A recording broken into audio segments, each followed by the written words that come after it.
right, now we are moving on to the final section of our DevCon morning session, where we are going to talk about open source governance. So Paul's going to talk about the Khieron program, which I was part of last year. It was a great experience for me to meet other people who are also interested in kind of bringing, becoming Odyssey developers and working on the code.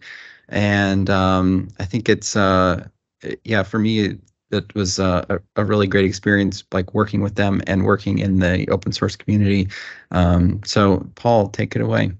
Adam, thank you for spilling the beans. So Adam and I created the Khieron training program last year to onboard new people into our open source community. But in reality, Adam and I just wanted to have a context to invite different technical leaders and hear about all the cool things that are going on. You heard about Strategist. We also have, you heard about Julia. We've also had some great work being done on Aries. There's just so much going on in the Odyssey community. It was just really helpful just to be able to have, invite different technical leaders to hear all the different development that's going on in one place. So our goal for the Khieron cohort was to onboard new contributors into Odyssey and really help empower them to become active contributors and maintainers, helping them. This is something that we see as going to be very helpful for the career development. And also a lot of it was just interacting with a lot of folks within our technical community and providing them mentorship.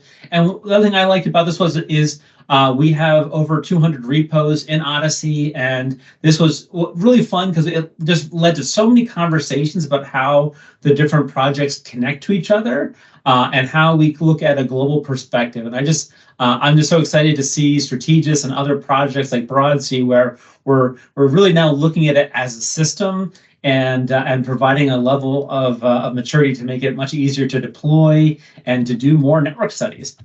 Okay, so, but instead of me talking about it, I think you should hear from one of our Khierons. Let's see if I make sure if you can hear her. But this is Katie Sadowski. She was in our cohort last year, and let's hear what she has to say about the Khieron program. My name is Katie Sadowski, and I'm a data engineer at TrialSpark, which is a small pharma company based in New York City. I've been part of the Odyssey community for almost 5 years, and I joined the Khieron cohort last year in 2022. So I would definitely recommend this program to people like me who want to get more involved in Odyssey open source, but might not know how. I think it's especially beneficial, again, for people like me who might not have an Odyssey team at your company. You know, this can be your team. The Khieron program can be your team. And I think it's a great example of how Odyssey and open source work transcend boundaries between companies. Another sort of profile this would be good for is someone who's looking to grow their software development skills. You'll get a mentor, and there's real software development projects that you can get involved in. It's not going to be something abstract. You can actually make real contributions to the Odyssey software tools, and you'll have a mentor to support you in doing that. I've been part of Odyssey for quite a bit now, and for most of that time, I was a bit on the sidelines. You know, I was participating in working groups here and there and discussions on the forums, and I was actually really grateful that I got the chance to join the Khieron cohort because this gave me the opportunity to get more involved in the Odyssey community and contribute to building Odyssey software. The biggest change for me throughout the Khieron program is I went from being a user of Odyssey software to a developer, which is pretty cool. And I actually ended up taking on the maintainer duties for the package that I was working on throughout the program. The mentors in Khieron really are there to help answer any questions you have, getting onboarded to an open source project. It can feel intimidating, not knowing who to go to, not knowing who you can bug with questions. So just having someone I knew I could go to help me out was super helpful. It kind of provided this structured on-ramp to becoming an open source developer in Odyssey. Kind of from my perspective, it's really been a win-win situation. Like, I'm thrilled to be able to be involved in this work, have this opportunity to grow as a developer, and I think the work I'm doing is really helping out in the community. All right, what more can I say? Who is the Khieron cohort program for? It is for anyone with an interest in being more involved in our Odyssey open source community. We accept people from new to seasoned experts in software development. The key is your ability to volunteer your time and commit 10% of your time. A lot of that is self-paced learning, but we want you to really, we do have 2 meetings each month where we go through activities. We have a lot of fun activities. We have had training workshops this year.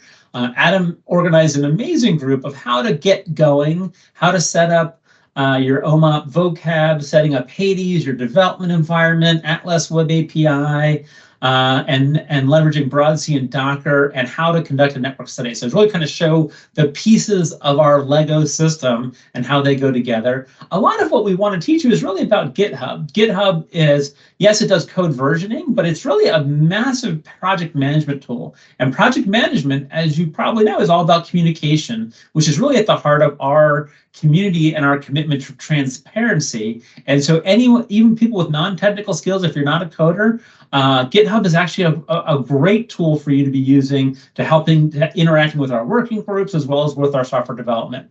It was really fun bringing in new technologies from Perseus, Aries, Strategis, and Spark, and get to really see how they could really provide new value. And we also were able to have a lot of fun discussions on open source governance.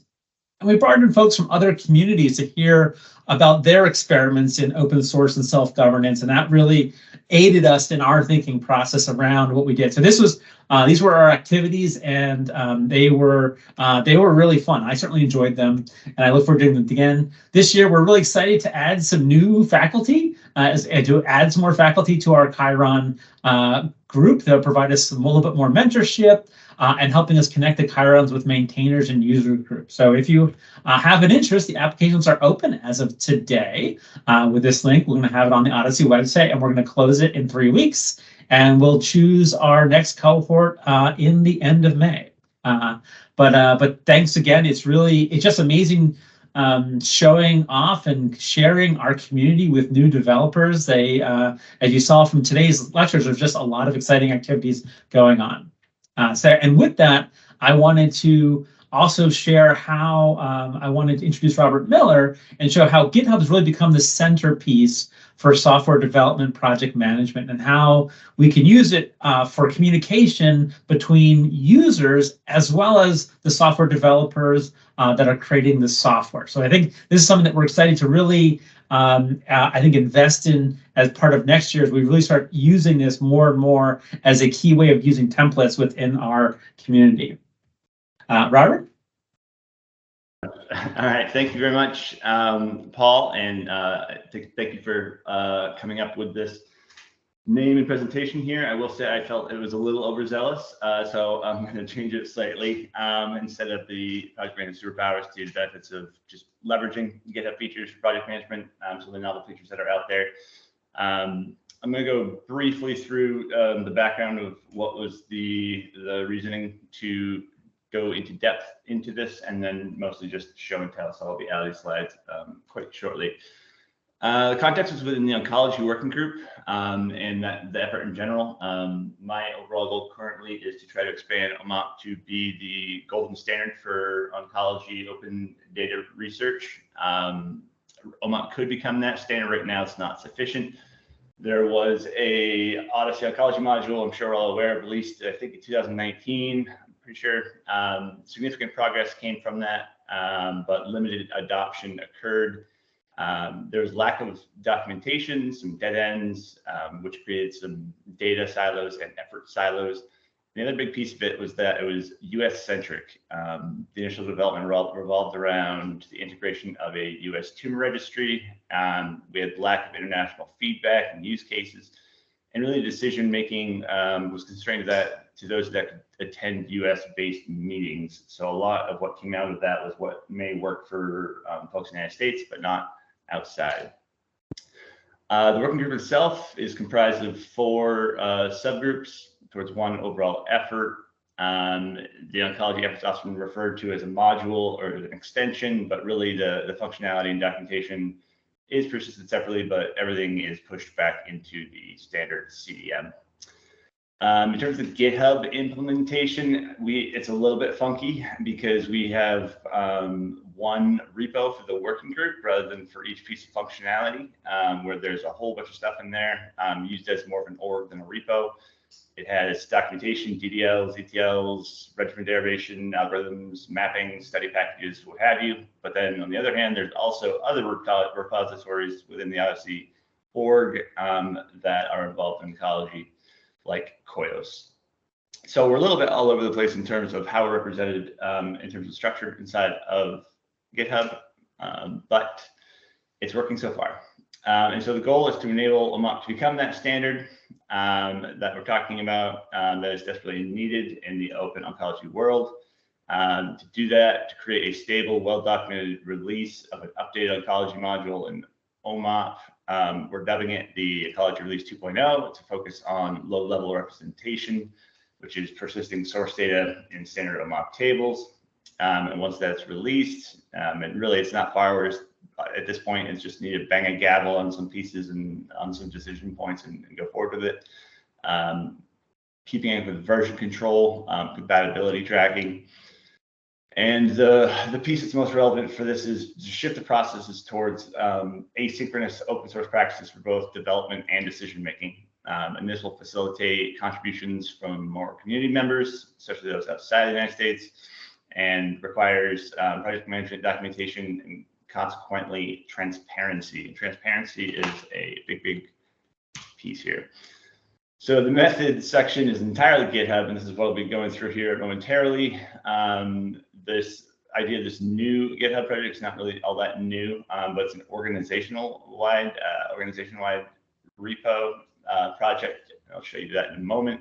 Allows custom views, tracking, and most importantly, linking issues from any repository in the org, and I'll show that.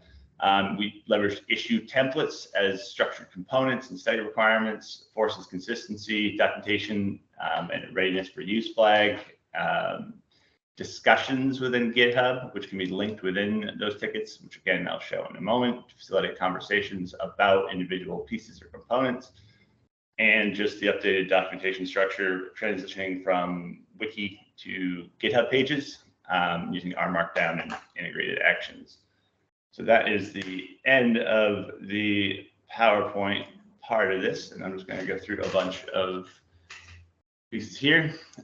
This is the GitHub project that I was referring to. So as you can see, this is at the organization level.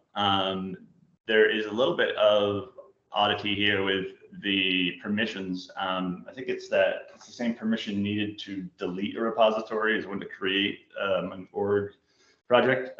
So I was unable to make that, but like everything else in life, if you kick and scream enough, somebody will help you out. And Martijn came to the rescue, created the project, and then just assigned me as the admin to it. So this representation has a lot of benefits. You can customize all these different views in whichever way you see fit. I'll get into that a little bit, but all these different tabs are different ways of looking at it.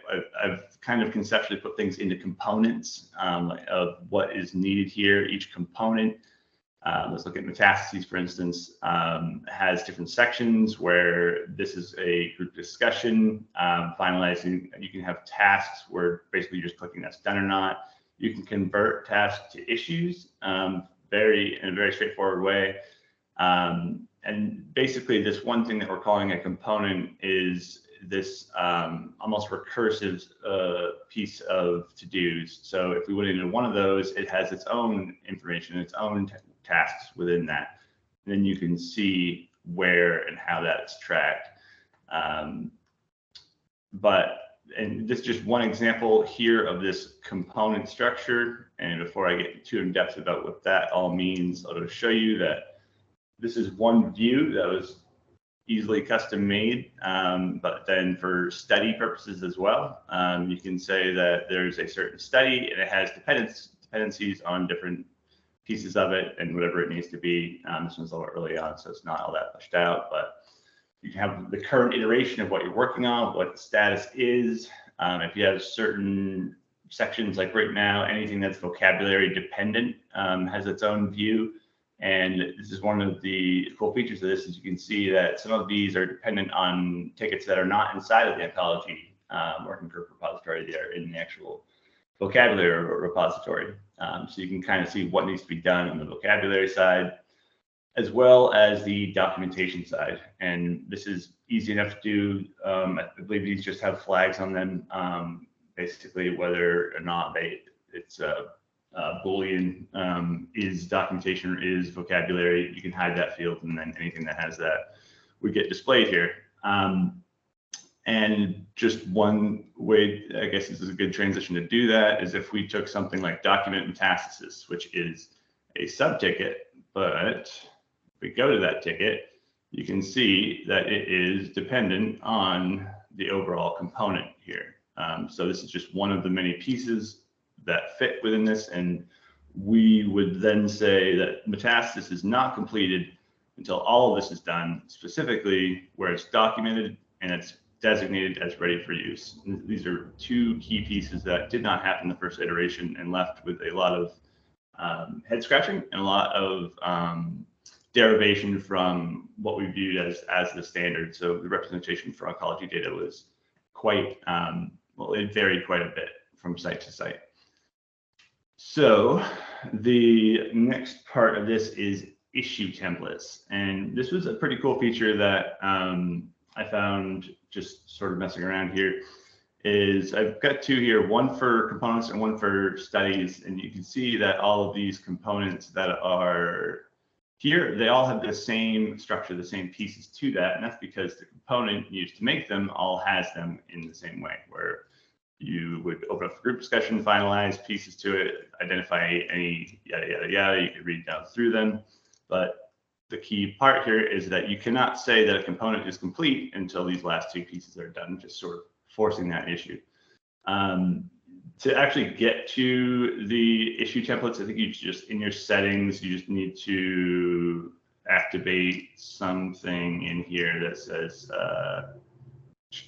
yeah, issues and then issue templates. But really where they live is in your GitHub folder. Same with your actions, and they're quite simple. It's just markdown when you create it. This is just a standard that would come through with it, and basically this is how you have it saved, so that when you go to create a new issue template, this is what it looks like. And here's one for the study as well. And basically, if there's dependencies, this one's a little rough. We haven't used it too much, but the idea is the same, in that you can create consistency in groupings. And I know it's a little odd to think of it in this lens, is just the way that made sense to me at the time, is that we want to make sure that we have a complete representation for drug therapy or for surgery or what have you. And those are not complete at all until we have everything checked off so that it is interoperable, it is transparent and usable at that point. And I think a lot of the struggles before were because there was no transparency as to whether or not things were completed, if they're ready for use. And so that is a big push for that. The discussion piece, so we'll go back to the metastasis side of it, it's pretty cool that in here, so for some of these things that are just considered tasks, they're not quite issues, they're just a part, things, basically a checklist within a ticket. You can easily translate any of those into an issue, which is how all of these were created. But after you've created something into an issue, you can also convert it into a discussion as well. So basically, you can take this task, change it into an issue. And once it's an issue, change it into a discussion, which is what happened here. So open up a group discussion for metastasis, which has a direct link to this, which is go to the discussion. And we are here. So this is in our discussion section. I'll just open that up real quick first before going in depth there. There's a lot of different pieces you can have in here. You can, different sections, bringing people in. I've leveraged it for different reasons, but the main purpose here is to try to, anything that needs to be finalized, get to a point where we can do that asynchronous development. People can chime in about these pieces, and then eventually when we're ready, do a vote on it, and then go forward with that. So obviously there's been some with not a lot here. There was one I created just for community feedback of use cases, data sources, goals, struggles, everything in between, that no one's really chimed in on yet, because this is sort of a hidden piece. So that's a big question of how do we make these more visible. But you know, like metastasis has obviously had a lot of conversation around it. But it's just a helpful tool that if you already have these sort of high level components and you want to have discussions around them and not necessarily have to throw them directly into issues, because this is one issue, but then there's, again, it's almost a bunch of nested issues and things might get lost. You can have an overall discussion portion for that.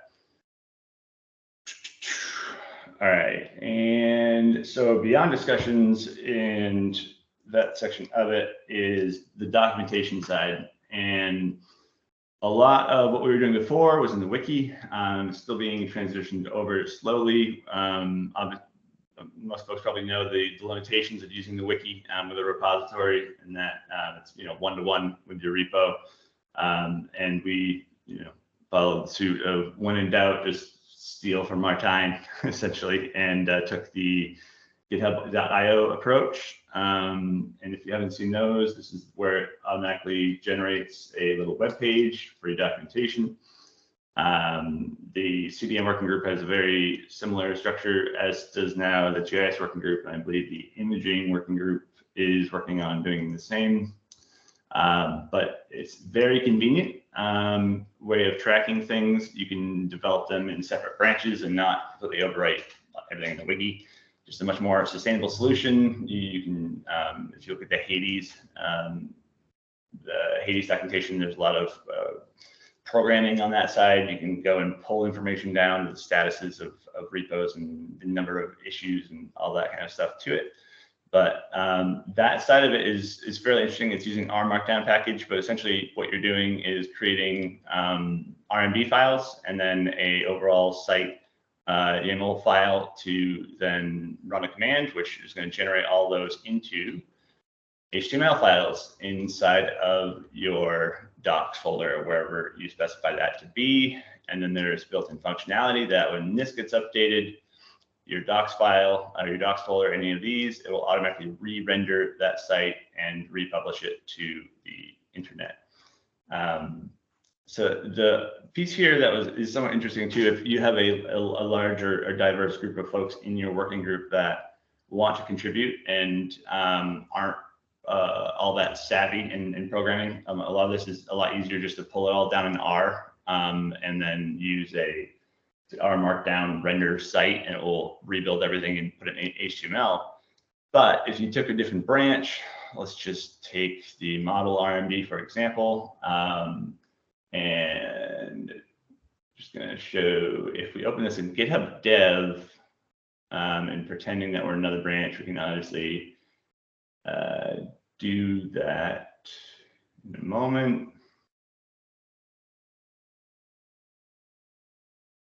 Did it die? There it goes. All right, so if you switch it down to Markdown here, you can then do a side-by-side and look at the live actual output of what this would be. So you could, somebody who's not too tech savvy, they could come in here and add documentation if they're a subject matter expert or whatever it may be to certain portions of it. Be in a branch and then commit that to that branch and just edit the RMB files almost live. And then that could go into a pull request and allow for a lot more user contribution to do. You can decide, which sort of repository you're putting that into and all sorts of stuff in here. But this GitHub dev section's pretty cool. But you just need to make sure you change the language appropriately for being able to do this side-by-side kind of view. And yeah, so basically just keeping an ear to the ground of what GitHub's pushing out there. And one thing we're testing or planning to test next, at least internally, which is a little scary, I guess I'll call it scary, is if we haven't heard of the GitHub Copilot yet, where ChatGPT meets GitHub.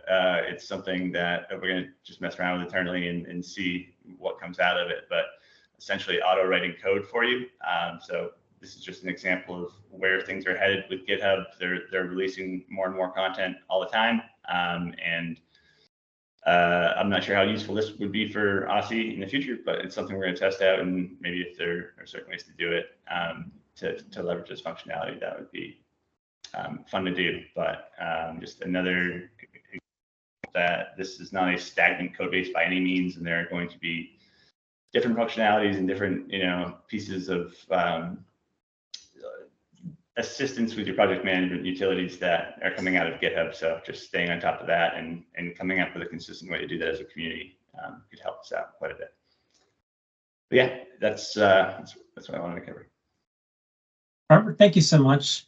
It's such a great way for a working group or for a project to communicate with other working groups, for being able to attract new contributors, and also to really just make a bigger impact by getting users to be aware of what's going on. So I just think I see this as such an integral piece of how we succeed as a open science community. So I think this is a great practice of adopting these templates, and it's really nice now. You really do not need to be a coder to take advantage and use GitHub as a powerful project management tool. You didn't show my favorite part, which were the Kanban boards, but that's okay. We can save that for another day, where you can visually see your issues and your status of your issues, and take a look at the project. It's not too late, Paul. I can go back, but no. The most impressive thing to me so far is that I'm seeing all these OHDSI T-shirts and not a single stain on them. They're so bright white, and I don't know how you guys do it, but I don't know if you have some backups or what, but they are just spectacular. Only for special events. How's that? Mm-hmm. All right, good. So we're a few minutes ahead of time, which is great. We're keeping on a nice track, and so at this point, I really wanted to talk about the launch of our OHDSI Technical Advisory Board, which I think came out of a lot of conversations that we had this year as part of our open source working group calls, as part of the Khieron program, to think about ways that we can really better support developers within our community. We are, as you saw from Adam this morning, we are an innovative community, and we are also concerned. We want to stay innovative, and we have created over 14 million lines of software within our OHDSI repos, and we understand that we're worried about the software maintenance component about that. So how can we, as a community, try to help leverage our ecosystem in ways that we can help us make sure that we're able to stay innovative as well as impactful, so that we can get more and more sites using our software.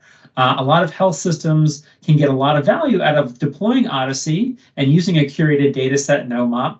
However, they're still struggling often with the technical resources for deploying Atlas and some of the other tool frameworks around OHDSI. And so we hope to try to begin to address some of the issues around that with this technical advisory board. So let's first talk about it. So first, I think Adam did just such a great job this morning talking about the state of our open source ecosystem. I pulled some raw numbers. I really like the in-depth analysis, how it comes down to generally a few people within each project. I can look at some really aggregate stats. We have this really fun dashboard from Bitergia that mines all of our Git and GitHub data. And so I can show you that we are growing. So comparing the year over year from last year to the year before, commit is basically when a software developer commits some code. A commit can be 10 lines of code. It could be 1,000 lines of code. So you really can't tell, how much is being done just by a commit. But I can tell you we're seeing a rise in commits. A pull request is when we merge streams of code together. It could be when we do go from a dev branch to a main branch. It could be a contributor adding a patch to a software, which is where they came up with the term Apache code, by the way. And so pull requests are where we do the merges, and we're certainly seeing growth in that issue as well. As we talked about GitHub, we've shown that it is also a great project management tool where users of the software can submit issues of the trouble they're having using it or requests for new features. And we're certainly seeing a large growth in the number of issues being used in our GitHub repository, as well as growth in the number of authors submitting them. Now that doesn't show, I think Adam's really showed how it's still an exponential decay, and some committers are putting in a lot more effort than others, or are more central to different pieces of software. But again, it's good to see these numbers going up are a good thing. Issue submitters can be developers, they don't have to be. And so we're seeing a rise in that, and we're seeing a rise in active repositories. So overall, I would say this is it is growing, is our open source ecosystem is growing from this analysis. One of the nice things with the Bitergia platform is we're able to take the authors of each of the software and do an affiliation to the organization that they belong to, or at least the organization we think they belong to. You never can quite tell. And so we were able to show on the right-hand side, these are my favorite organizations. These are the ones who are having their members contributing to the Odyssey community. And if you look at the first, you look at the bar chart on the bottom left, you'll see that every day or so, we're having around 20 different software developers committing code into our Odyssey environment. This ebbs and flows, but this is still, this is pretty exciting. And then the two pie charts I wanted to show are just looking at the distribution of the commits by organizations. And I think what for me is showing that we are not just growing, we're also growing and diversifying, which is for me, these are two fairly positive but indirect measures of health of our open source ecosystem. We're still learning how to really find how to determine the stage of a piece of software and to make sure that it's being fully supported and it's growing. But I think we're beginning to see, we're certainly seeing overall positive signs from our open source community, and we're really hoping to unlock the potential and catalyze our community for making more impact. And so with that, one of the things we look at is, I think one of our best exemplars, quite frankly, is Hades, which has done such an incredible job of trying to bring in new maintainers and distribute the load and find leadership opportunities and try to build a synthesis for each of their packages, for how many issues are open, how many and what the status is for testing coverage. And so I just think this is still probably our leading example for a really mature environment for how they are building a pipeline for engaging new contributors into the package environment. But I wanted to show this. And this is where Adam and I worry a little bit, is that we understand there's a scale to things.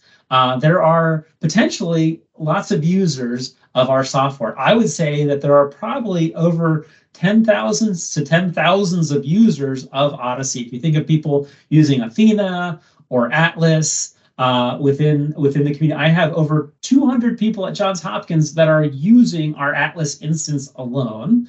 And so we do find that I think there's lots of users we often don't know about because we don't report those statistics. We don't even have a way of reporting those statistics. But I would say that since we've had over 2,000 people learning about Odyssey on our Eden Academy, we have our videos have been watched for over 260,000 hours on YouTube, and we have over 2,000 co-authors on our publications. I think it's safe to say that we probably have tens of thousands of users within our community.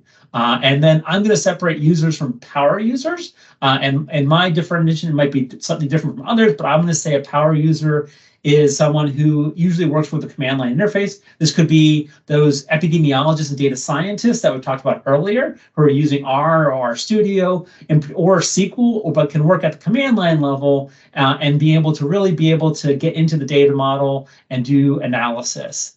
And so I do think we have been really growing the data science community. And then we have contributors, and those are people who are willing to submit code.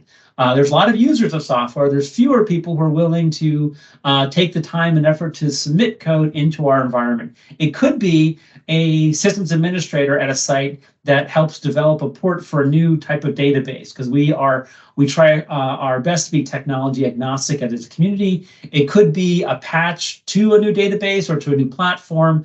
It could be a new feature onto an application. And then the top of the pyramid, we have our core developers, which I think Adam did such a good job describing this morning, who really struggle between this role of doing software development, but then also increasingly get caught into the software maintenance cycle, where it gets a harder and harder thing to designate volunteer time to. But I see lots of activities the core developers are being asked to do. They're also having to support issues with users. They're often having to create the training material for the users and for contributors. They're handling feature requests.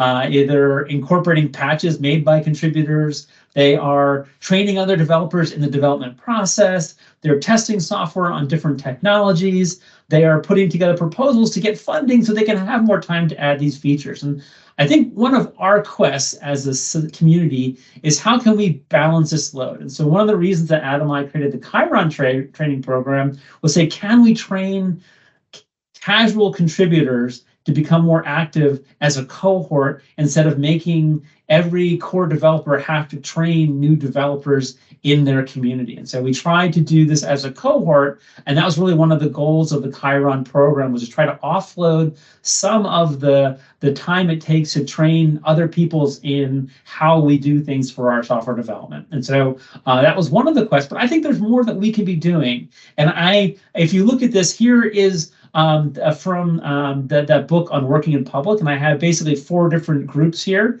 On the right-hand side, we have our maintainers and core developers, and we have our contributors.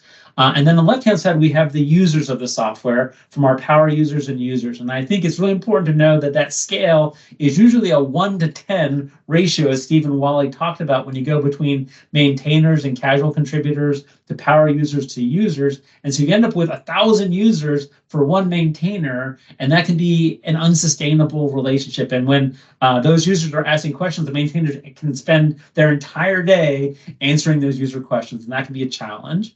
Often the power users have great questions and have contributions, but that also can be a big drain on the maintainers. And then we have the folks who are deploying the software in different environments with different integration of authentication, authorization, with different on different cloud platforms, using different data platforms, and might be encountering bugs that the maintainers have no idea about because they don't have access to that technology. And then we talked about casual contributors offering patches to code. That often is fantastic, but it also is an additional work for the maintainer to integrate that new code into their code system.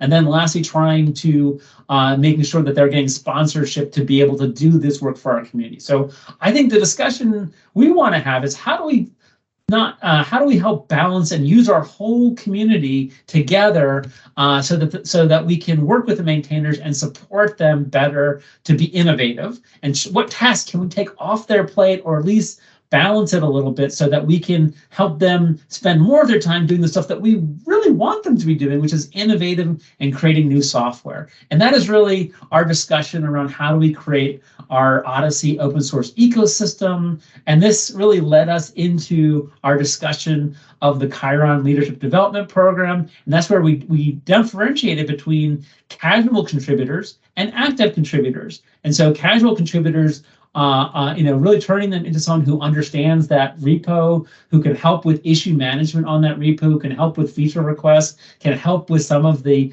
testing burdens around it. And so that was really our goal for Khieron's, is to get people more engaged, and in some cases even turning some of our contributors into maintainers like Katie, which is really such a huge success story that we're really excited about. But I think we should be talking about doing more as a community. What other things can we do to really help support and partner with our maintainers to be more effective? And I think the next conversation that we want to have is also how do we really start organizing our user groups? And so we have users and power users, but we've just begun creating user group moderators. It's a great role of a leader. And these are organized by people who use the software. And so I feel like we've created the Perseus users group, and we've created the Databricks users group, and I really want this to be something that we grow, because this is actually an important part, and I think a key bridge is finding people who are big users of our software and helping them become leaders within our community to help work with the maintainers. And so what we're hoping to see is these user groups can be really where we bring together users to help each other on using the software for best practices. It's often most issues with software are training issues, and also installation and troubleshooting guides for users. And so often the best people to talk to are fellow users. At least that's what we've seen in our user groups. And so by helping them organize, I think we can really help work with, and I think if we get a user group moderator, they can actually work on GitHub. They can help us gain consensus amongst users on feature requests and on issues and prioritization, which is often hard to see as a developer of which issues are the most important to work on that are affecting the impact of the software. Every developer wants their software to have a high impact, but trying to figure out which thing they need to be working on next can be overwhelming. And as Adam said, can be really stressful when it's really something you're not paid to do, but you're volunteering to do, and people are relying on you. And I think as Clark mentioned earlier, the best group often to tie into sponsorship is the user community. Why? Because user community is the actual group that's getting value out of the software. And so this is where we've found, we've been able to find sponsorship from sites and from users of the software saying, hey, I'm willing to fund this patch so we can get this new data platform to work within the Odyssey community. So I think the users are the key for us building connections with our sponsorship. So what we're hoping to see is user groups beginning to rise. So we're beginning to try to help better organize them. I would really like to see an Atlas user group this afternoon is really dedicated to start helping us organize and self-govern user groups so that we can help you. So if you use our software and you're interested in being involved more, and you maybe don't want to do software development, but you really want our empowered and getting great value out of our software, I encourage you to help us organize some user groups around that software so that we can bring like-minded folks together and be able to make sure that we're providing implementation guides and training guides,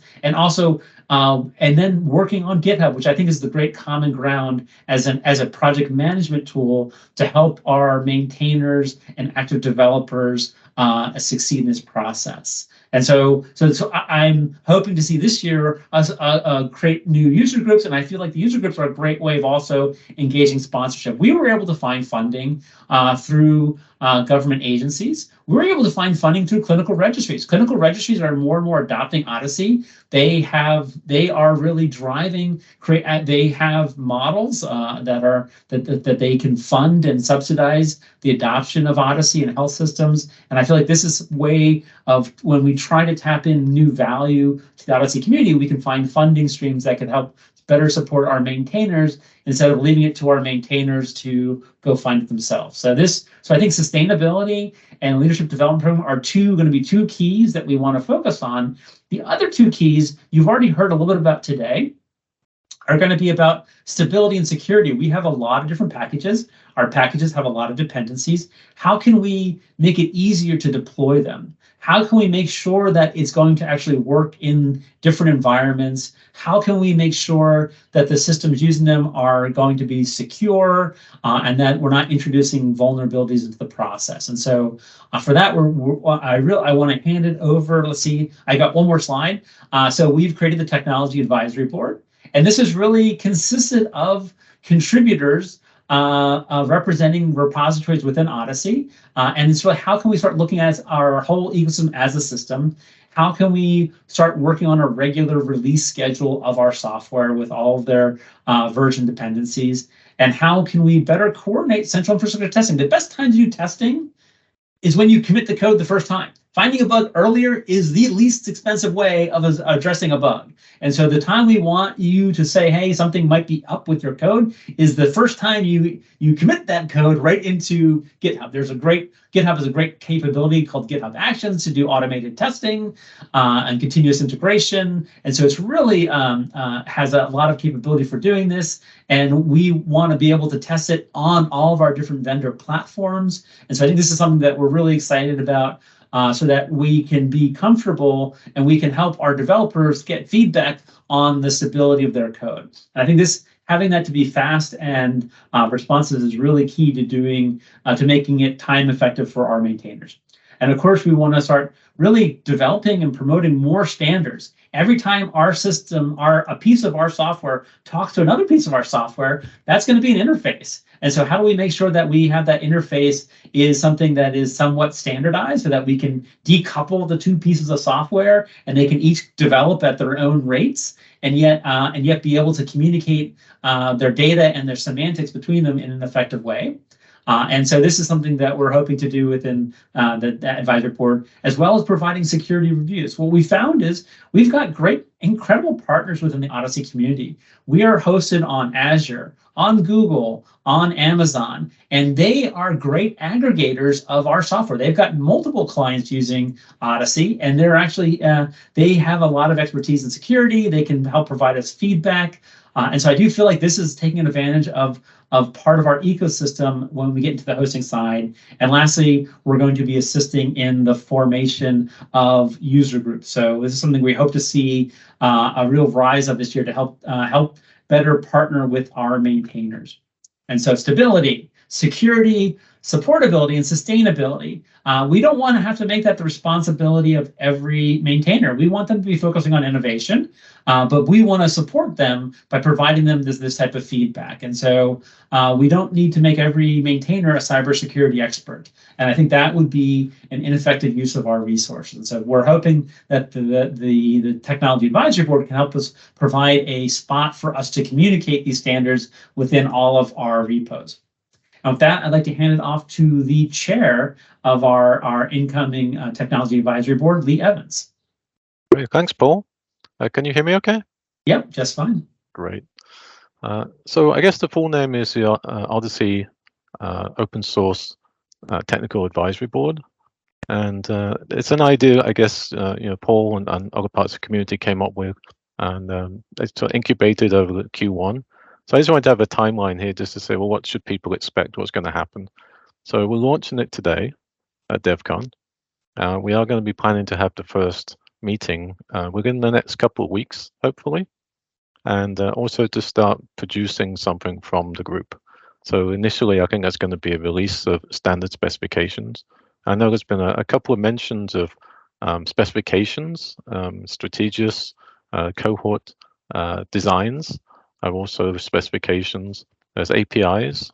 I think a lot of people would be very interested and would like to know, where do I go to get all those specifications? And right now there isn't one place to get them, so we're going to make a place for that. And then I think the other key point is that we want to have a coordinated release of all the Odyssey tools. So there's lots of groups, development groups, working independently to some extent, but there are also dependencies across the different tools. And so yeah, we just really want to get everyone together so we can coordinate those releases, and we can have a stable release that maybe 6 months, and that would really enable network studies to really be able to execute without concerns of breaking changes.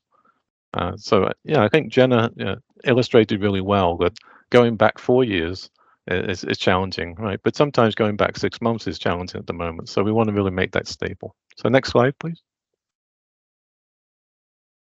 Okay, so we want to have this place to keep this knowledge, this repository. So we saw that GitHub is a great place to work and have projects, so we're going to use GitHub for that. The next step really is for us to put together a charter for this board. So what is it really going to do? We've got some people that have already signed up to join the board, so I'm really happy about that. I'll have that list on the next slide. But these are the things that we want to make sure are transparent and available to everyone. So it's a public GitHub repo. We're going to have a place for these standards, specifications, the best practices. We're going to make sure that all the meetings are transparent. So there's going to be an agenda before the meeting, which I always like. And then the minutes of the meeting will be recorded so everyone can see them. We are going to work together on this coordinated tools release. But I think we have to be careful that we're not trying to duplicate or anything that's already been done within the different teams, open source developer teams. So everyone has their own kind of schedules of when they want to release things. So what we're planning to do is just to have a definitive set of software versions for each stable release. And then I would say we don't want to stifle innovation as well. So I would expect there will be a stable release and then developer releases. So if people want to use the latest and greatest software, they'll still be able to do that. I won't speak too much about the centralized software testing infrastructure because we don't have a lot of time left in the day. I know it's almost lunchtime for some people, but I think there's been a general request to say, well, what is that? You know, it's not documented anywhere. There's somewhere in the Odyssey cloud, there are databases that we can use, lots of different kinds of databases. And there's some sort of continuous integration work that's happening with GitHub Actions, but it is cloudy. No one really has seen the documentation on it. So I'm going to be working within the tab to document all those pieces. And then the last thing is that we want to have a place for people to have questions and requests. So if there's a technical question, should we use this kind of architecture or another kind? We want a board that people can go to and get decisions on that, so they're not stuck. And then the last thing on this slide is that there is a GitHub repo. It's rather disappointing at the moment because there's nothing in it. But over the next few weeks, you should see that should start to fill out. And then the last slide for me, please. Okay, I'm really happy with this slide. I'm really happy to see all the people who have signed up to join us on the board. There's a lot of, I don't know, there's a lot of talent in this group. Really very impressive. So I won't go through all the names, but what I've tried to put on here is sort of the area in which they have expertise. And these people are maintainers. So, and some of them are on the call, so I say hi to people. We've mentioned Katie a few times, but there we have Katie as one of the tab members. So appreciate you joining us, Katie. Yeah, so the idea here is that we'll have a place where, say, someone on the Atlas Web API team can talk to, maybe Anna on her team doing the ETL vocabulary piece, Martijn running Hades. We'll have this cross conversations going on, like this conduit for communication across all these teams and developers and maintainers.